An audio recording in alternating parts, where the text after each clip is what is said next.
नमस्कार दोस्तों, मैं संदीप शर्मा सम्यक सिविल सर्विसेज से आपका हार्दिक स्वागत करता हूं। दोस्तों, टॉपर्स बनने की राह सब बहुत आसान नहीं होती।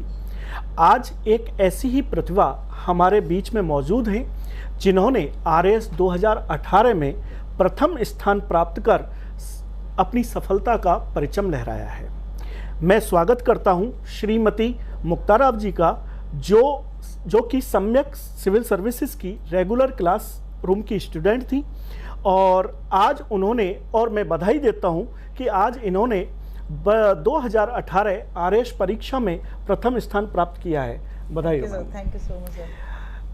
मैम, सबसे पहले आप हमारे राज्य की सर्वोच्च एवं प्रतिष्ठित प्रतियोगी परीक्षा में आपने प्रथम रैंक प्राप्त किया है। आज आपको ये कैसा महसूस हो रहा है? आज तो आप सुबह से बहुत थके होंगे। सर, ये एक खुशी वाली थकान है और मुझे लगता है ये हर किसी कैंडिडेट का एक ड्रीम होता है। नेचुरली बहुत गौरवान्वित भी महसूस हो रहा है। कुछ समय पहले तक ऐसे लग रहा था कि आई एम ऑन क्लाउड 9, लेकिन जैसे जैसे महसूस हो रहा है कि जिम्मेदारियां बहुत सारी हैं, लोग आपकी तरफ बहुत उम्मीद भरी नज़रों से देखेंगे, अपॉर्चुनिटीज बहुत सारी आएंगी, तो चैलेंजेस भी उससे कई गुना होंगे। तब ऐसे लगने लगा है कि हाँ, I must prepare more, I must be more confident and I must be more focused. Definitely, I am excited. बिल्कुल बिल्कुल। क्या आपको ये एहसास था कि आप टॉपर होंगे? ये तो कोई भी प्रिडिक्ट नहीं कर सकता sir. It is a relative examination. Certainly मैंने एग्जाम में मेंस में बहुत अच्छा स्कोर करने का मुझे लगता है कि मेरा स्कोर अच्छा आएगा, क्योंकि मैंने पेपर्स अच्छे लिखे थे। लेकिन किसी और का मुझसे अच्छा परफॉर्मेंस है कि नहीं, ये मैं नहीं बता सकती थी। तो मुझे ये उम्मीद थी कि मेरी रैंक अच्छी आएगी, पर रैंक 1 की उम्मीद थोड़ी कम थी और इनफैक्ट मैंने इस बारे में सोचा ही नहीं था कि मैं रैंक 1 भी ला सकती हूँ। लेकिन आप फर्स्ट रैंक हैं अभी। By the grace of God sir. आप अपनी इस सफलता को किस रूप में देखते हैं? मैं इस सफलता को ऐसे सोचती हूँ कि घर वालों ने इंस्पायर किया, अपॉर्चुनिटी मिली, बहुत अच्छी गाइडेंस मिली। लेकिन जब ऐसे सोचती हूँ कि बच्चे के साथ, घर के साथ बहुत सारी मेरी बहनें जो घर में बैठी हुई रह जाती हैं, जो सोचती हैं कि अब हमसे कुछ नहीं होगा, उनकी लाइफ में यदि मैं कोई चेंज ला पाई, मैं अगर कुछ हंड्रेड्स की लाइफ में भी एक पॉजिटिव इम्पैक्ट ला पाई, तो शायद मेरी लाइफ सफल होगी। मैं इसको इस तरीके से देखती हूँ। मैं चाहती हूँ कि कुछ लोग आगे आएँ और कुछ लोग सोचें, कुछ नए विचार बने, कुछ नए सपने आएँ, कुछ नए प्रयास हों और कुछ और नई मुक्ताराव हों। बिल्कुल बिल्कुल सही बात। मैम, हमारे अभ्यर्थी आपसे जानना चाहते हैं कि आपने आरएएस की तैयारी की शुरुआत कैसे की? आपको किससे इसके लिए प्रेरणा मिली? क्योंकि आप तो इससे पहले बहुत अच्छे जॉब में थे। सर, 2015 मैंने प्राइवेट जॉब को क्विट कर दिया था और जैसे अब्राहम मैस्लो का लॉ है, वो कहते हैं कि इंसान की ना 5 काइंड्स ऑफ होती हैं नीड्स। मुझे सेल्फ एक्चुअलाइजेशन की ज़रूरत बहुत महसूस होने लग गई थी और मेरी इस नीड को मेरे फादर इन लॉ ने बहुत अच्छे से पहचाना एंड ही सेड कि बेटा, you have got lots of potential, please इस पोटेंशियल को राइट काइंड ऑफ डायरेक्शन में लगाओ। मैं कहा, पापा जी क्या करें? कि तुम आरएएस का एग्ज़ाम क्यों नहीं देती हो? मैं चाहता हूँ कि तुम एसडीएम बनो। मैं कहा, ठीक है, आप ऐसा करें तो ऐसा कर लेते हैं, let's take this as a challenge. पर ये मुश्किल ये थी कि मैं हिंदी मीडियम से ग्रेजुएट हूँ और मैं इंग्लिश मीडियम से पीजी हूँ।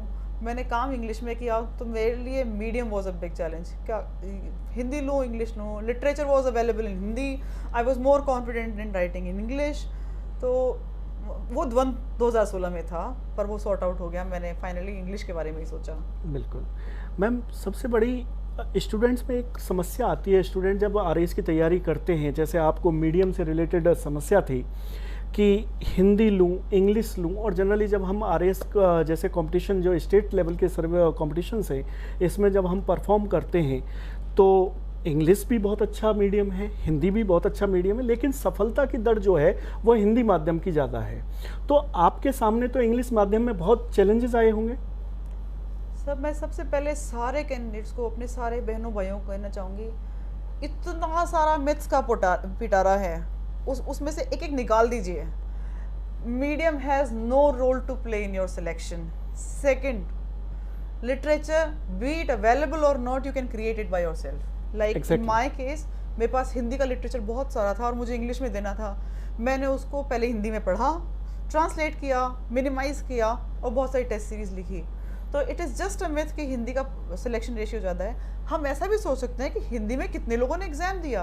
Rajasthan is a predominantly Hindi speaking state. Exactly, बिल्कुल. तो हमारे यहाँ जो नंबर ऑफ कैंडिडेट्स हैं वो ज़्यादा हैं. तो बिल्कुल. उनके हिसाब से सिलेक्शन, मैं रेशियो नहीं कहूँगी, मैं कहूँगी number of people who get selected from Hindi medium are more than English. पर that is not a challenge. यानी कि इंग्लिश मीडियम में, जैसा कि हमारे यूपीएससी में बना हुआ है कि इंग्लिश माध्यम में ही सबसे ज़्यादा सिलेक्शंस होते हैं, आरपीएससी में हिंदी माध्यम में सबसे ज़्यादा सिलेक्शंस होते हैं, और आपने इसको बहुत अपॉर्चुनिटी के रूप में लिया, ऐसा कहा जा सकता है? सर हाँ, शायद ऐसा कहा जा सकता है, क्योंकि इंग्लिश में आप बहुत क्रिस्प लिख सकते हो. एक हिंदी में जो इतना लंबा सेंटेंस होता है, इंग्लिश में उसका वन वर्ड सिर्फ बहुत छोटा सा होगा और वो शायद बहुत अच्छा इम्पैक्ट भी डालेगा. तो और इंग्लिश की राइटिंग के लिए आपको पेन नहीं उठाना पड़ता. तो जो लोग ये सोच रहे हैं कि मैं हिंदी लूँ या इंग्लिश और इक्वली कॉम्पिटेंट है, प्लीज़ गो फॉर इंग्लिश, क्योंकि इंग्लिश में ना you can write cursively and it's very fast. मैंने पिछली बार कुछ क्वेश्चंस छूट गए थे मुझसे, इस बार मैंने टाइम से 15 मिनट पहले कवर किए हैं. तो आप इंग्लिश को ऑप्ट कर सकते हैं. ओके. जैसा आप कह रहे हैं कि पिछली बार क्वेश्चंस छूट गए थे और इस बार आपने सारे क्वेश्चंस को न केवल हैंडल किया बल्कि बहुत अच्छे से, हमें उम्मीद है आपने लिखा, क्योंकि वो आपकी रैंक में दिख रहा है, आपकी सफलता में है वो. इस तैयारी रूपी यात्रा के दौरान आपकी स्ट्रेटजी क्या रही? जब आपने प्री दिया, आपने मेंस दिया, इंटरव्यू दिया, 2018 से लेकर के 2021 तक का समय बहुत एक लॉन्ग पीरियड होता है. आप फैमिली पर्सन हैं, आपको किन किन चुनौतियों का सामना करना पड़ा अपनी एक स्ट्रेटजी को सफलता का एक नया आयाम देने के लिए? सर, मैं 2016 की गलतियों से ये सीखा कि मैं एग्ज़ाम का पैटर्न नहीं समझ पाई थी. जैसे प्री एग्जामिनेशन जो प्रीडोमिनेटली फैक्ट बेस्ड है, मैंने फैक्ट पे फोकस कम किया, और फिर वो फैक्ट का सोर्स क्या होना चाहिए बहुत इंपॉर्टेंट है.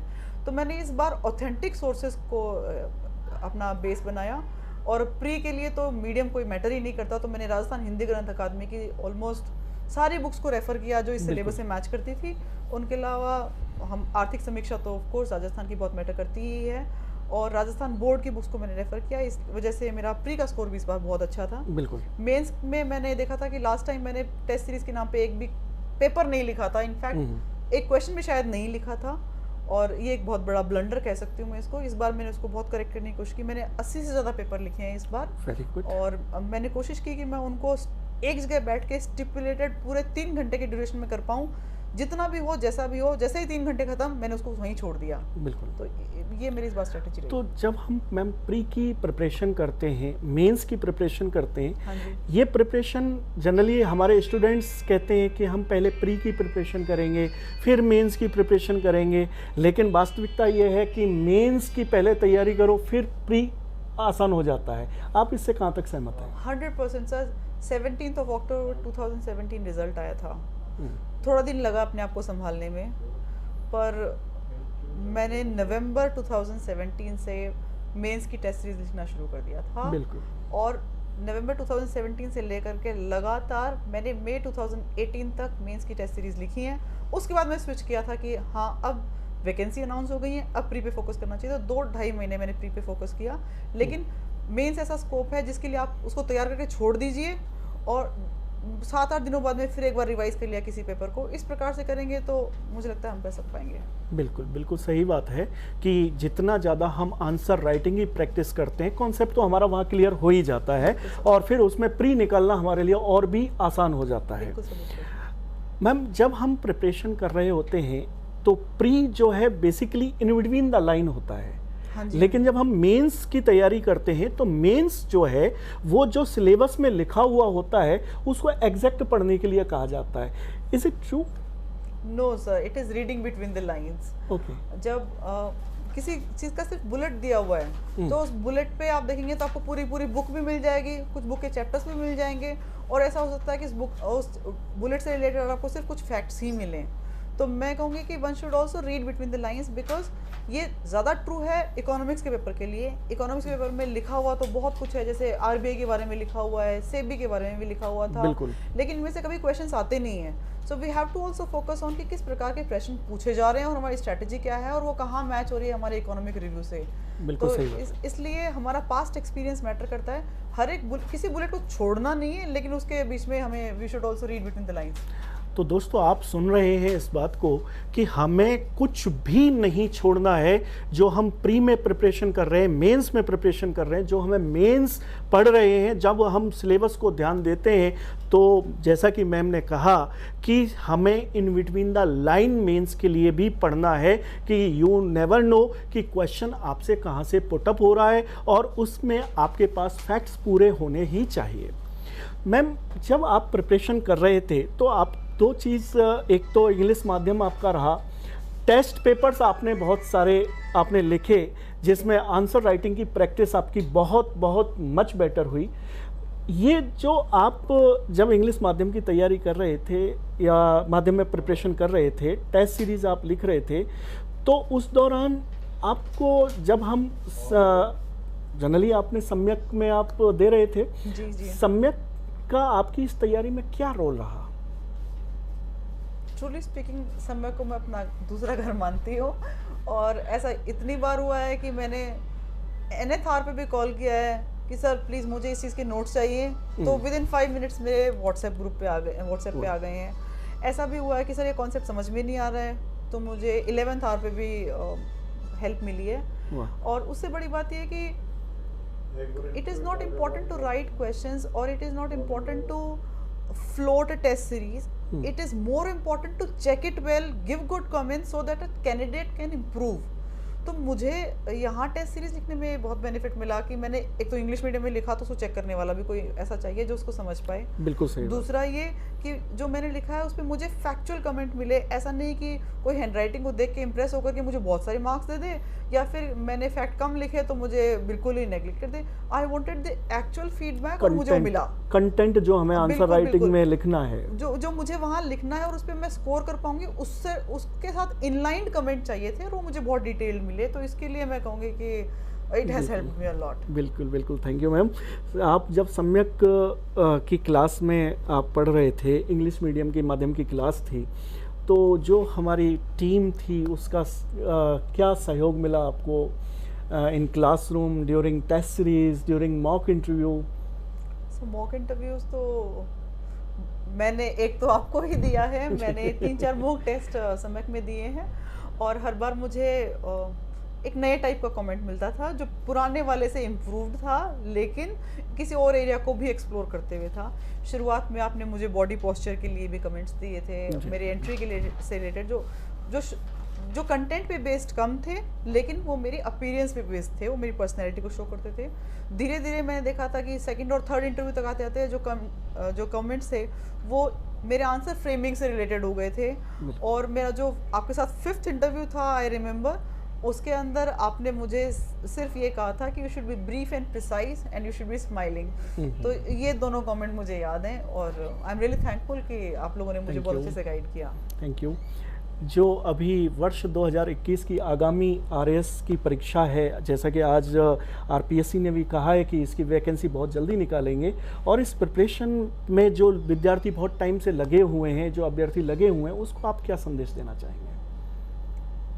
RPSC के द्वारा करवाए जाने वाले एग्जामिनेशंस की हिस्ट्री, और मैं 2 एग्ज़ाम्स की साक्षी रही हूँ। मैं सबसे पहला तो ये दूँगी कि धीरज रखिए, don't lose your patience and don't lose your commitment. जैसे सुपर कॉम्पिटेंट हमारे आदरणीय सलमान खान जी कहते हैं, एक बार मैंने कमिटमेंट कर दी तो मैं खुद की भी नहीं सुनता, तो प्लीज़ बिल्कुल मत सुनिए, उस कमिटमेंट पे स्टिक रहिए, बहुत सारी मेहनत कीजिए।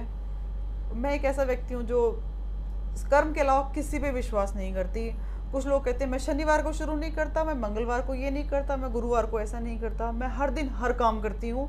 और मैं आप लोगों को भी ये कहूँगी कि आचार्य विनोबा भावे ने कहा था, जिस दिन शुभ संकल्प हो जाए उससे सुंदर दिन कोई नहीं है, उसी दिन शुरू कर दीजिए और बस लगे रहिए। मुड़ के मत देखिए। मुड़ के वो देखते हैं जिनको ये लगता है कि पता नहीं मैं कितने लोगों को पीछे छोड़ाया हूँ या मेरे पीछे कितने लोग लगे हुए हैं मुझे पुल बैक करने के लिए। आपको सिर्फ ये याद रखना है कि आपके साथ और बहुत सारे लोग तैयारी कर रहे हैं और आपको उनसे थोड़ा सा आगे निकलना है, हर रोज़ थोड़ा थोड़ा थोड़ा थोड़ा। तो यदि आप पूरे 1 साल तक थोड़ा थोड़ा आगे निकलते रहेंगे तो आप इतने आगे निकल जाएंगे कोई आपको पकड़ नहीं पाएगा। बिल्कुल सही बात है। तो दोस्तों, आप सुन रहे हैं राजस्थान की और हमारी फर्स्ट रैंकर मुक्ता राव जी को। और मुक्ता राव जी ने आपको बताया कि आप सबसे पहले अपने साथ कमिटमेंट कीजिए, कंटिन्यूटी बना करके रखिए और आपका असेसमेंट जो है वो समयबद्ध करते रहिए। और यही आज इंटरव्यू रखते हैं मैम, क्योंकि आपके पास आपके समय की कमी है आज, और इसलिए हम छोटा सा आज इंटरव्यू ही कंडक्ट कर पाए। लेकिन हमारे अभ्यर्थी चाहते हैं कि वो आपको हर पॉइंट पर पूरा सुने, ताकि वो जो अपना जीवन है वो अपना मार्ग प्रशस्त कर सकें इस परीक्षा में भी। Sir, I am always available, you can any time call me. And to all the viewers, in case you have any queries, please Samyak के आप प्लेटफॉर्म पे छोड़ सकते हैं। I shall be happy to help, क्योंकि it's a very noble cause यदि आप किसी की भी लाइफ में कोई चेंज कर पाएँ। बिल्कुल मैम, और हमें भी आशा है कि जो हमारे स्टूडेंट हैं, जो आप मार्गदर्शक की तरह आप उनके लिए सामने आएंगे और उन्हें समय समय पर मार्गदर्शन देते रहेंगे। Thank you very much ma'am. Thank you sir, and thank you everyone.